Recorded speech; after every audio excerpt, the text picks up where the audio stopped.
everyone. My name is Evie Lupine. Welcome back to my channel, and today I have another video for you all. And today we are going to be taking a breather and doing a nice relaxing video. I have just made a couple of very big, high research, high production videos, and I'm tired, and I'm sure all of y'all are tired, so we're gonna take a step back and just take a nice, fun, new kinky quiz that I randomly came across out of nowhere. Please let me know in a comment if you all have either used this app before or you've heard about it, but it's from a website called Spank Please, like PLS, and it purports to be a kink-friendly, which is an interesting way of describing it. It's not apparently just for kink, it's just kink-friendly, okay. It's a task and punishment generator, and actually what it shows on the website looks pretty interesting. Like, I can see that it would be useful. Let me know if I should try out the entire app/website. Apparently, it's an app, but it's not actually a phone app. It's an app for your computer. So it's web-based, so you can just have it on your computer, but they don't actually have an app the way that, for example, Obedience does. And I wanted to specifically look at their quiz today because in addition to the task features, they also have a BDSM guide for beginners and a BDSM personality test that claims, curious about your BDSM style and identity, find your unique personality, sensualist, disciplinarian, or one of 14 others. So I'm assuming, let's say, 7 on one side of the slash, 7 on the other. Maybe there's 1 or 2 that could be for a switch. We'll see. Anyways, it also says it's a fun quiz with no shame, just spice. Okay. Quick, cheeky questions tailored to you. Are you watching me? How can you tailor questions to me? You don't know who I am. Completely free as a gift to all kinksters. Ooh. I feel like it sounds like that's AI generated, but I am suspicious. Anyways, we're going to go ahead and get started with the test/quiz here. And we are ready to go. Okay, so it says, your kink-friendly BDSM test. Take our BDSM archetype test to uncover whether you're a sultry sensualist, a strict disciplinarian, a daring pain artisan. I don't know why I'm saying it so fancy. Artisan. I'm an artisanal pain connoisseur. Or something completely different. Ooh la la. All right, ready to play. All right. First one, right off the bat, worshiping my partner and pampering them, or being worshipped and pampered, is the best feeling ever. Ooh, so they're connecting physical pampering with worship, and I could see how that would be separate for people, but I do like it. Is it a main kink for me? I like as a puppy, I like being pampered, and I also like doing the pampering, and I think you can also worship your S-type. Controversial opinion, I would suspect. I do think it is possible. I'm going to put that... Okay, so they have a scale from 1 to 5, and it goes, not my vibe, maybe a spank, or, sorry, not maybe a spank, maybe a spark, kind of tempting, really into it, or totally my kink. Hey, I think 3 sounds like that's right for me. All right, okay, kind of tempting. I am often interested in more intense and painful experiences than others. In comparison to who? Because I think compared to vanilla people, obviously, I am going to be into more intense things than the average person. But amongst kinky people, and I am learning that apparently people read me and assume that that because of who I am and my place in the kink world, I must be into very heavy, intense play, and that I must be like really hard to please, and I need really like complicated experiences, and like, no. I feel like I'm very like middle of the road as a kinkster. I am not a show up and only ever do one thing in a dungeon, and I'm also not a kind of person who's doing I don't know, kinky base jumping, whatever. Like, that's not me. So, I think I'd probably put that as a 3 again as well. Like, I'm in the middle, like, in terms of intensity level. Like, I definitely do kinks that most people don't do, but then I also, like, I'm not looking to have the most intense experience ever of all time. That's just not my vibe. All right, next question. I don't actually know how long this is. We could be here for a while. I'm drawn to experiences that push my boundaries and test my limits, or that of a partner, like intense pain or psychological play. Pushing boundaries and testing my limits. Okay, so the way that I sometimes frame my experience internally around stuff like this is not, it's more like a test of obedience versus a test of where my limits are at. Like, I'm not necessarily into the vibe of, like, I want to see how far I can go.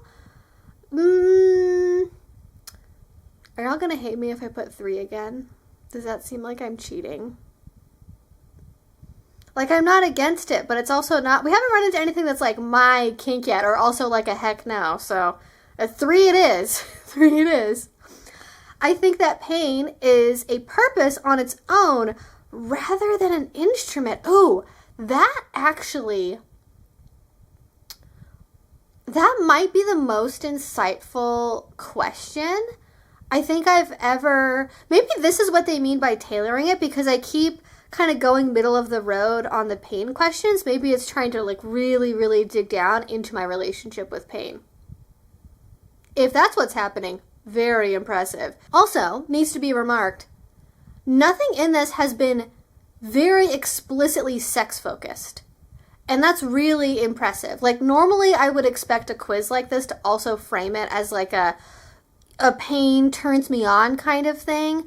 And so far it's not just that. Like, I feel like we're getting to some more complicated logic in this, and I'm appreciating that. But more to the point, do I think that pain is a purpose on its own rather than an instrument?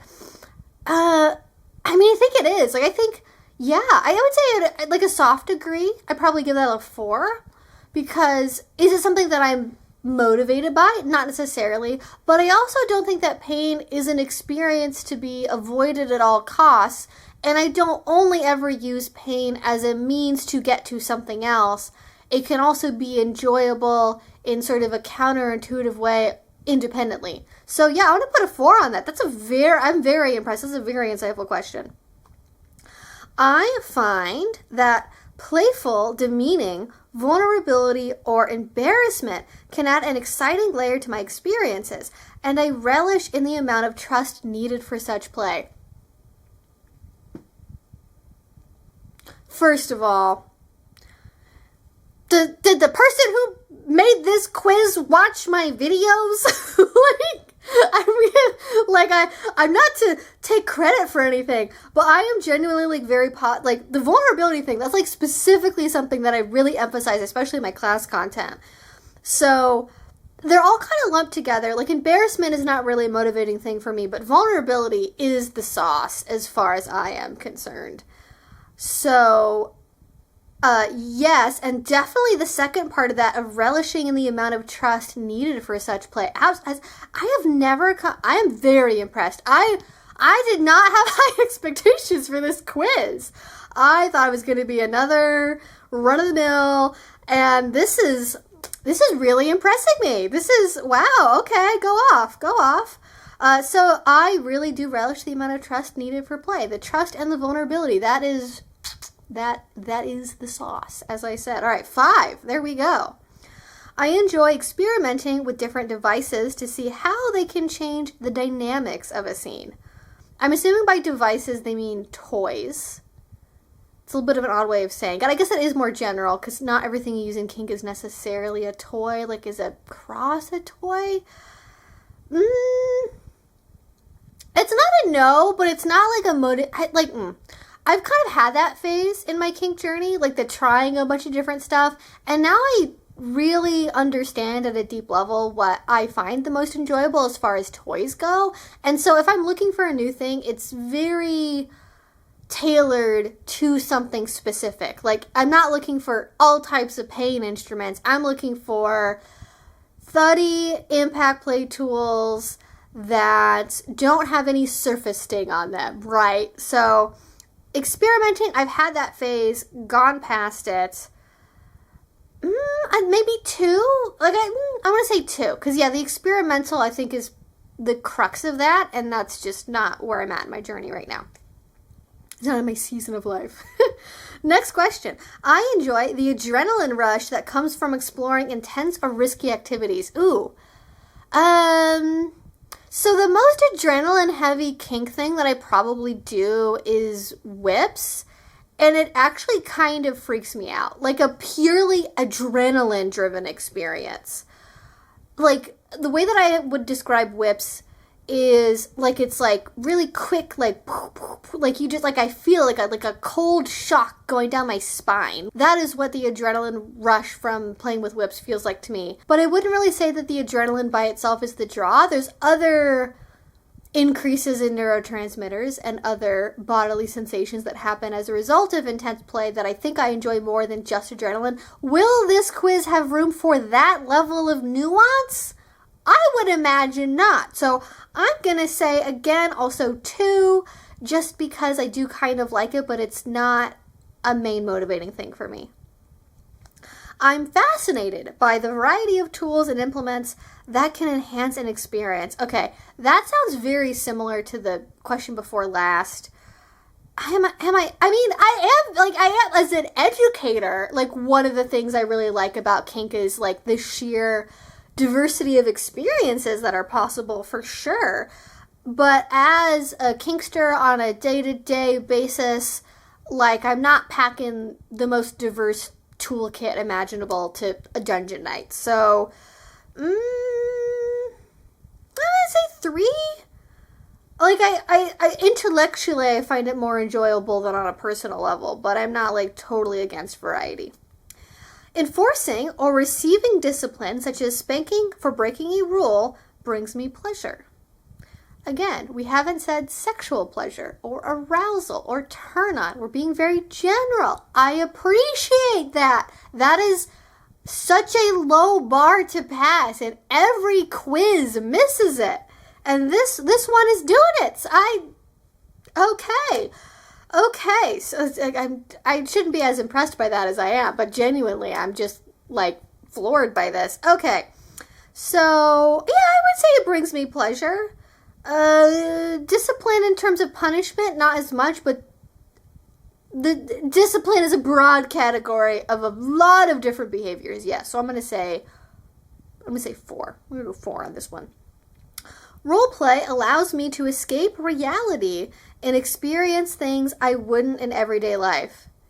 Yeah, I mean, I don't really do, like, heavy roleplay. Like, I don't do a lot of the, like, I'm gonna adopt an alter ego and, like, we're both wearing costumes, like, level of roleplay. But, like, the roleplay that I find the most fulfilling and that I generally tend to do is the kind of roleplay that's, like, we're not acting as totally different people or different things. We're looking at stuff inside of ourselves that are smaller pieces of who we are that we're just bringing to the surface more than they are normally there. Like, is that roleplay? To me, it's on the spectrum of roleplay. So I'm going to say, I mean, that seems very true. So I'm going to say 5, actually, for that one. I enjoy moments when I can let go of societal norms and embrace my more, this should be the 5. There's, like, I can't say 5 to as many of them as I want, but they're not, I don't have to budget them. And embrace my more animalistic side and can growl and make animal sounds to express myself. Like, the first thing on my FetLife profile is that, like, the first and foremost original thing I ever identified with was primal play, and that is still the case. That is my jam. That is make it a 6, please, actually. Can I give that a 5+, maybe? I admire it when a person wields immense power without visible intimidation, and a softly spoken request is as powerful as a command or threat would be. Okay, so that kind of gives me like gentle dom vibes, maybe, like gentle power exchange. I mean, I do like soft spoken power. Like I really enjoy that. Like really, like healthy dominance that's coming from a place of confidence and self-assurance and not domineering, yelling, foot stomping behavior. Yeah, that does it for me. That's gonna be a 5. That's gonna be a 5 for me. Okay. I have a big variety of devices and constantly expand my collection, finding unusual and weird specimens sometimes. I am a bit worried that at least some of this is written by AI. Because some of the phrasing in this is very strange. Like, you wouldn't call a toy a specimen. But it's a good enough quiz otherwise to where I'm willing to forgive it unless I have evidence that it is made with AI. And if I do find out that it was made with AI, I will be upset and I will be very mad. But I'm going to say 1 because, again, lots of variety for toys is not really one of my main kinks at all. I enjoy formal setting and ceremonies, like that of collaring, as they add value and importance to the interaction. Yes. No, I mean, I feel like that's very contradictory with, like, the primal animalistic thing, but it's the reason why both of those are delicious is because of the contrast, right? Sweet and sour go together because they're a contrast. Spicy and creamy go together because they're a contrast. And it's not because they compete with each other to outshine one another in the experience, but they become elevated individually in their contrast. And whether it's in the same scene or it's one scene to the next, like, I have very complicated psychological motivations for BDSM because I literally think about this for a living, and I have really gone into detail in my little noggin here about what I like about kink and what I don't, and why I like what I like. So it's complicated, but yes, I'm going to say 5. I like and find interesting the things that many consider very dangerous or repulsive, like blood play, CNC, or bodily fluids, and tried/would like to try those. I don't like any of those things. Again, like embarrassment, shame, guilt, taboo. What was the other thing they said in here? Or people like repulsion or disgust. None of those are motivations for me in kink at all. Like, I do not care what broader society or other people think about me or my kinks or what I'm doing. I just like what I like because it feels good to me individually, and I don't care what society has to say about it in the slightest. But all of those are things that I do play with and like playing with, so I think I'm obligated to say 5 because it just is factually true. I love the thrill of the chase or being chased and the excitement of hunting. As I am filming this, I am hosting a hunt this coming weekend. So the answer is yes. Consensually degrading or being degraded, talking down or being talked down to, and embracing superior or inferior roles is thrilling and intimate. It is intimate, but I also don't, like, when I get degraded, I don't feel bad about it. Like, I don't actually feel embarrassed or bad about being degraded. It feels like, yes, thank you for reminding me. That is the position I will now slot myself into. This feels nice and warm and cozy. Thank you very much. It's a little, again, contradictory. But, it's a 2. Like, it's not, like, a main thing for me, but it's definitely in the mix, for sure. Secretly wearing something kinky in public, fearing discovery, or teasing a partner in that situation is incredibly thrilling. Of those, the last part, the thrilling a partner, or teasing a partner rather in that situation, that is the most motivating, but it's not a primary thing for me. Like, I think give it a 2. I often find myself drawn to the same particular detail or element in my intimate experiences, becoming most aroused from it. Okay, I feel like this is a very roundabout way of saying fettuccine. And if you don't know what I mean by fettuccine, check the comments. They'll tell you. So, I am neither drawn to the exact same thing every single time, nor novelty in and of itself. I'd say 3 probably. Like, There are definitely themes that I've refined and will go back to, but I very rarely have the same experience twice. I enjoy combining multiple senses like taste, touch, and scent to heighten pleasure for myself or my partner. Yes, that is one of the core fundamental aspects of primal play as far as I am concerned for how I do it, so yes. 5. I prefer interactions that are gentle, caring, and focused on building trust rather than intense play.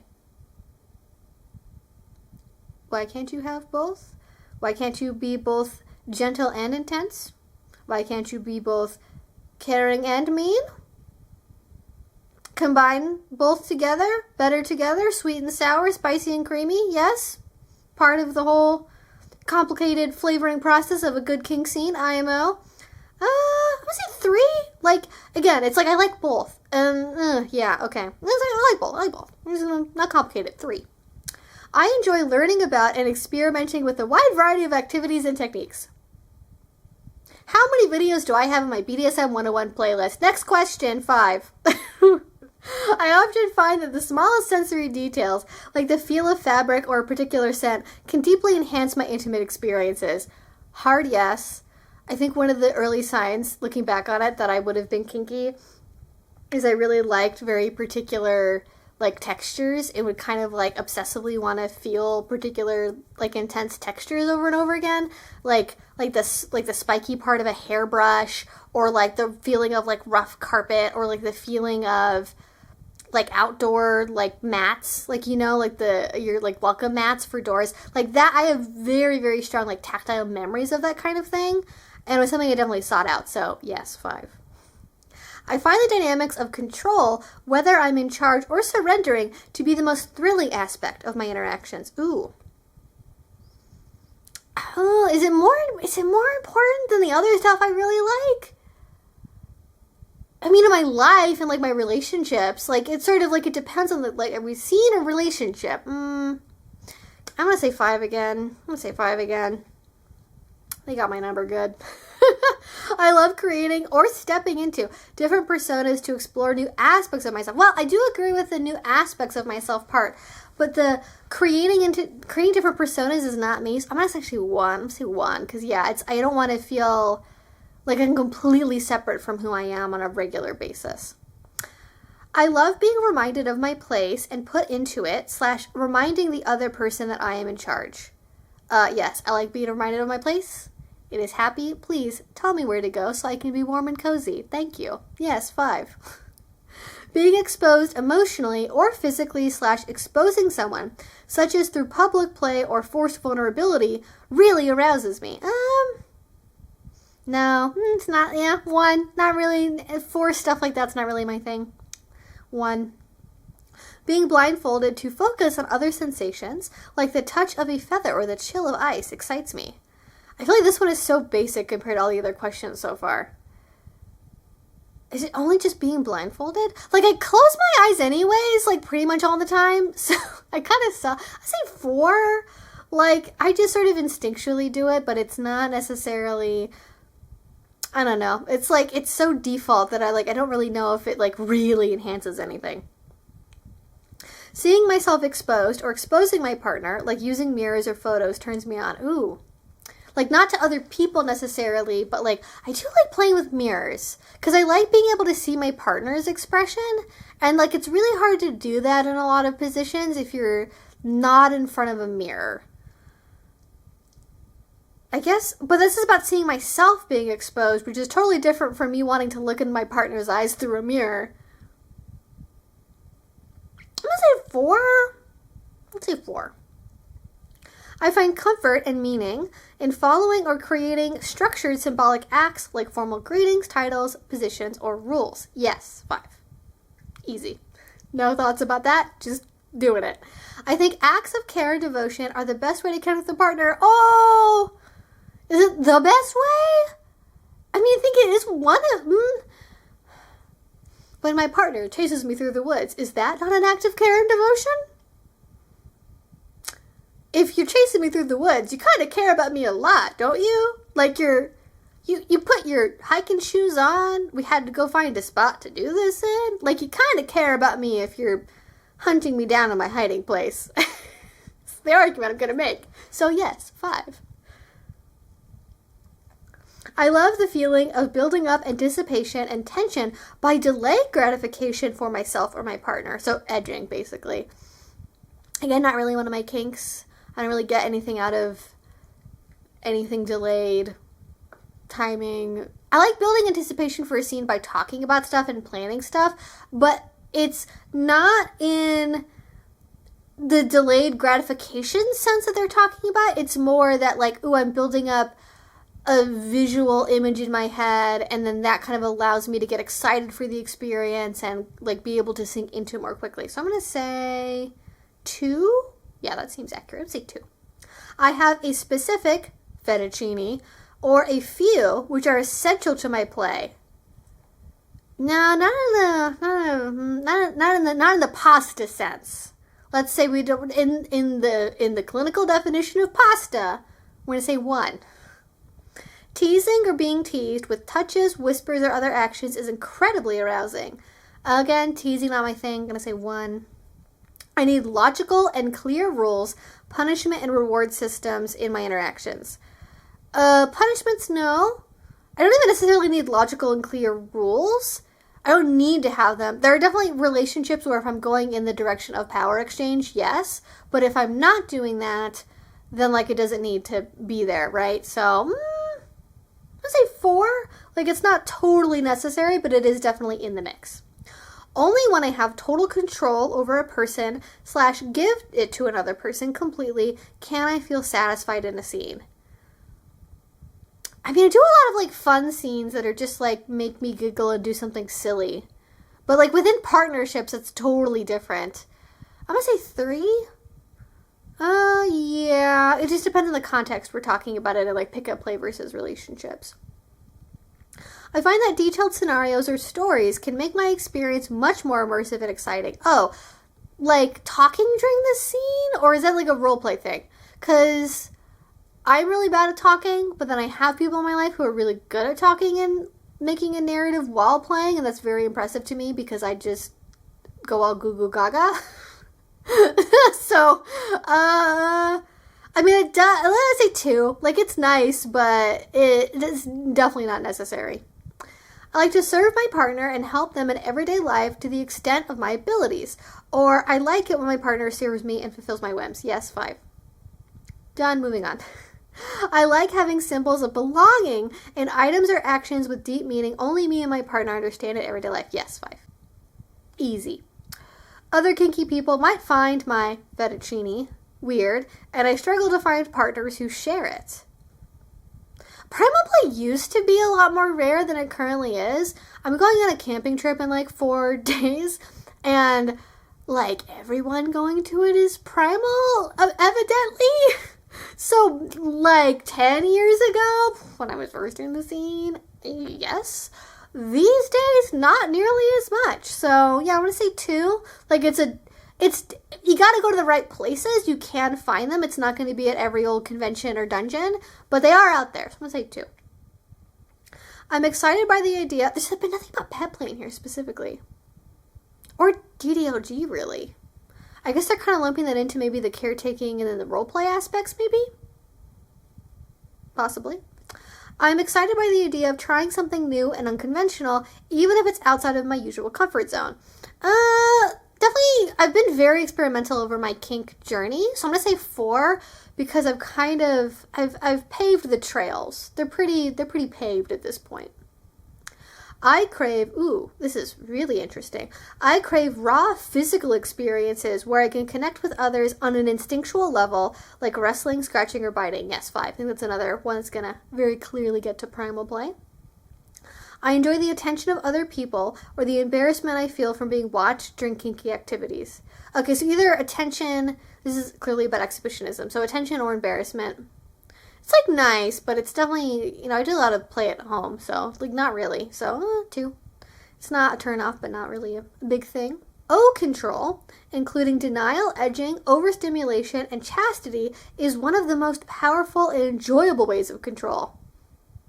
Gonna say no on that one, Chief. But we're almost all the way done, and that is really the first overtly sex-focused question. So I can't even really be mad at it, but that's gonna be 1.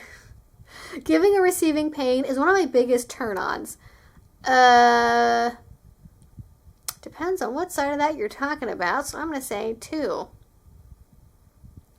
I find that tenderness and affection are key components of my ideal intimate experiences. Again, if you're chasing me through the woods, you care about me a lot. And who's to say that when you catch me, you don't also give me a little forehead kiss? You can both chase people in the woods and also give them a little smooch. True fact. Again, it's relationships versus pickup play versus scenes versus a DS dynamic. Like there's, like what direction do you mean? How do I narrow this down? Oh my goodness. Say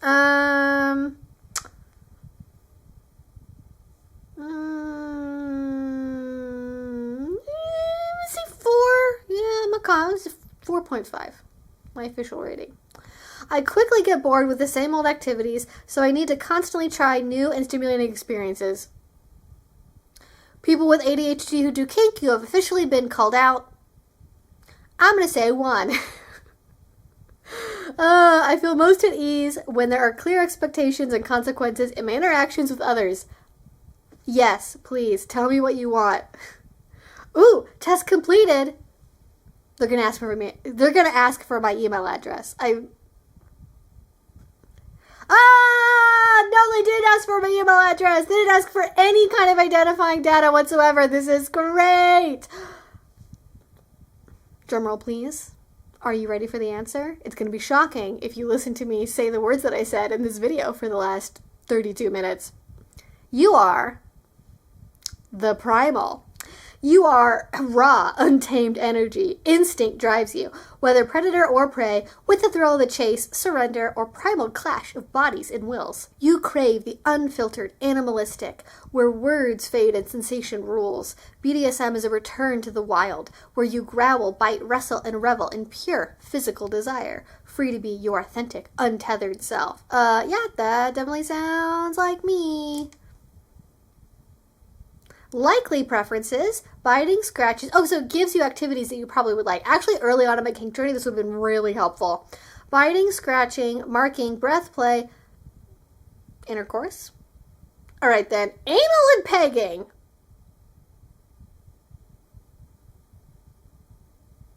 Okay, not my thing, but all right.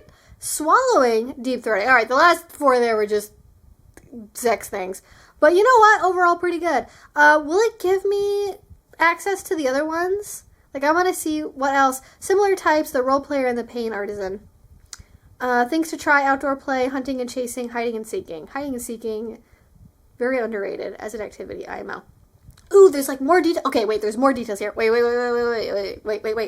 Exploring your kink. Your playstyle is a chaotic expression of instinct, diving into wrestling or biting. Therefore, unfold scenes organically in nature, indoors, to blur boundaries and fuel the frenzy. Okay, this very much sounds like a thing I've written. Primal play fuels your emotional needs for unfiltered freedom and raw presence, so seek connections where vulnerability is cherished through fierce bonds and quiet closeness. I mean, what have I been saying? Vulnerability, closeness, intimacy, that's the sauce. Exploration calls you to new physical challenges or natural settings, hence follow instinct with a primal pact for consent to amplify wildness in solo or shared adventures. Okay, this is like a bunch of word salad. This is kind of disappointing, to be honest with you. It's a little word salad-y, but alright. Aftercare returns you to a calm craving, physical closeness, or grounding sensations, thereby honor the intensity with rituals that reinforce trust and ease the transition. This just seems very, like, awkwardly phrased. Okay, there's, like, a bunch of other stuff here I'm not going to, like, read all of because it's probably just more word salad, but it also gives you information on, like, building kink relationships, so pay attention to prioritizing safe spaces for intense play, ensure aftercare for primal intensity, regularly confirm limits in high-energy scenes, your kink identity in every day, and then it talks about, actually that's kind of interesting, of talking about, like, how you can kind of incorporate like things on a more day-to-day basis. Primal energy boosts active pursuits. Instinct sharpen quick decisions. Intensity fosters passionate relationships. I want to know, what were my other ones that I got close to? Like, I don't see actually a way to get information about, like, oh, here are the top other 2 that you had that you were, like, closest to, which is kind of, I would have liked it. That's, like, maybe the one thing outside of the kind of AI word salad that I obviously don't like.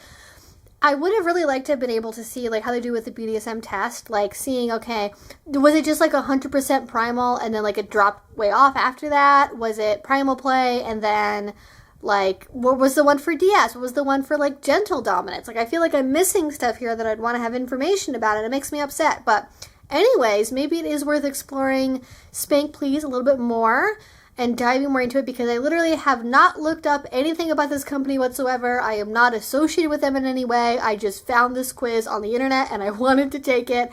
And like the word salad part I think is a little much, but actually for a newbie kinkster, I think maybe taking this alongside the BDSM test, because this one is very much, at least in the questions, not very sex focused at all, I think could give, like if you're getting really strong signals from both, I think the questions are different enough to where it's going to give you a good direction to go in. Yeah, I think it's worth a try. Let me know what y'all think in a comment down below. This was a very, I thought this was maybe going to be like 5 questions. I had no idea where it was going. Hopefully you all enjoyed it. Again, let me know your thoughts in a comment down below. Maybe take it for yourself and let me know what your results are, because I definitely want to know what the other types for this quiz are. And with that being said, thank you all so much for watching. I really appreciate you all. If you would like to, please do subscribe, because I make videos every week about kink and BDSM related subjects, as well as topics like polyamory, dating, queer issues, and so much more. And if you want to support what I do, the best way to do that is with Patreon, and that will be down below, especially in today's age of increasing censorship and age gating. It is more important than ever that we support sex education, queer education, and alternative lifestyles. Also getting good educational resources, and my Patreon is one way to do that.